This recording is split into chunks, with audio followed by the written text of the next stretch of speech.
Hello everyone, আসসালামু আলাইকুম। আজকে রান্না করব সরষে ইলিশ খিচুড়ি। কিভাবে আমি সরষে ইলিশ খিচুড়িটা রান্না করেছি চলুন দেখে নেওয়া যাক। প্রথমে আমি ধুয়ে সরষেটাকে চা ছাঁকনিতে রেখেছি যাতে পানিটা না থাকে।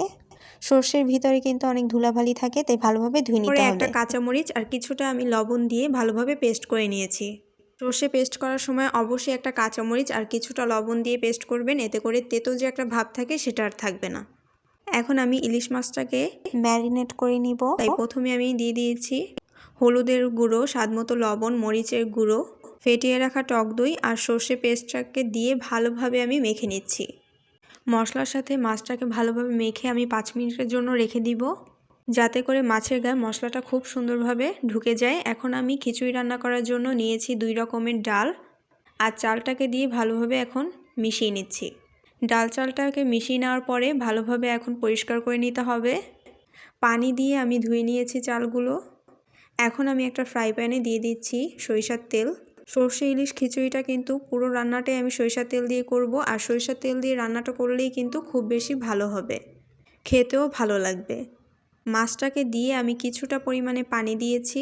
মশলা ধুয়ে রাখা পানিটাই আমি এখানে ব্যবহার করেছি কিছুটা। মাছটাকে আমি রান্না করে নিয়েছি একদম ভাজা ভাজা করে। এখন আমি এই মশলাতেই দিয়ে দিয়েছি কিছু পরিমাণের সরিষার তেল, বেশ কিছু পেঁয়াজ কুচি। মশলার সাথে ভালোভাবে মিশিয়ে নিতে হবে আর পেঁয়াজটাকে ভালোভাবে এখন একটু ভেজে নিতে হবে। পেঁয়াজটা হালকা যখন ভাজা হয়ে আসবে তখন দিয়ে দিতে হবে গরম মশলা, স্বাদমতো লবণ, হলুদের গুঁড়া, মরিচের গুঁড়া দিয়ে মশলাটা খুব সুন্দরভাবে কষিয়ে নিতে হবে। দিয়ে দিচ্ছি অল্প একটু আদা রসুন বাটা। আর মাছ রান্না করার সময় কিন্তু আমি 2-1 বার একটু নেড়ে চেড়ে দিয়েছি, এতে করে কিন্তু মাছের 2 পাশটাই খুব ভালোভাবে সেদ্ধ হবে।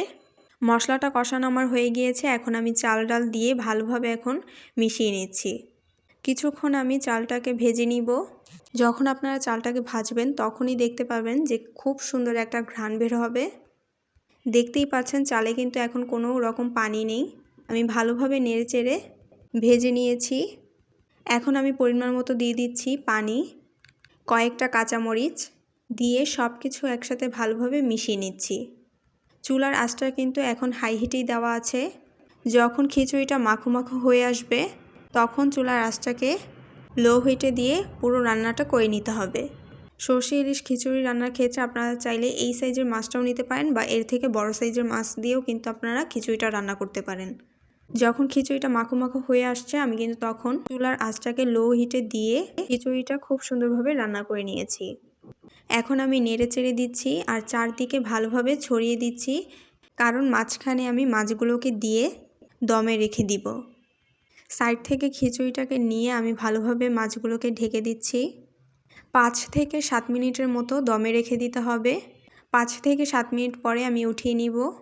এখন কিন্তু পুরোপুরি রান্নাটা হয়ে গিয়েছে। আমার কাছে ভাতের চালে খিচুড়িটা খুব বেশি ভালো লাগে, তাই আমি এখানে ভাতের চাল নিয়েছি। আপনারা চাইলে কিন্তু এখানে পোলা চাল দিয়েও কিন্তু খিচুড়িটাকে রান্না করে নিতে পারবেন। আমি প্রথমে খিচুড়িটাকে প্লেটে নিয়ে নিচ্ছি, এর উপরে দিয়ে দিব মাছগুলোকে। মাছ আর খিচুড়িটা যদি একসাথে নিতে যান তাহলে কিন্তু মাছগুলো ভেঙে যেতে পারে। দেখতে যতটা সুন্দর লাগছে খেতেও কিন্তু খুবই মজা। এইভাবে একবার হলেও বাসায় ট্রাই করবেন আর আমাকে কমেন্টে জানাবেন আপনাদের কাছে কেমন লেগেছে। আজকের ভিডিওটা এই পর্যন্তই। নতুন সহজ এবং মজাদার রেসিপি নিয়ে চলে আসব। সবাই ভালো থাকবেন। বাই।